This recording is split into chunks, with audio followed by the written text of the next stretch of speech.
Once upon a time, there was a woodcutter. He was working in the jungle. Accidentally, he dropped his axe into the river. Oh no! He searched here and there, but couldn't find it. He started crying and prayed to God.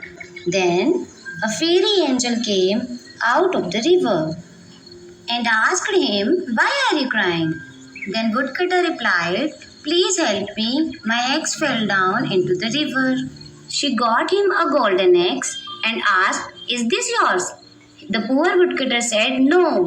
Then the fairy got a silver axe and asked, "Is this yours?" Woodcutter again said, "No." Then she got a wooden axe and asked, "Is this yours?" Woodcutter was very happy and said, "Yes, this is my axe." She was pleased with his honesty and gave all the axes as a reward.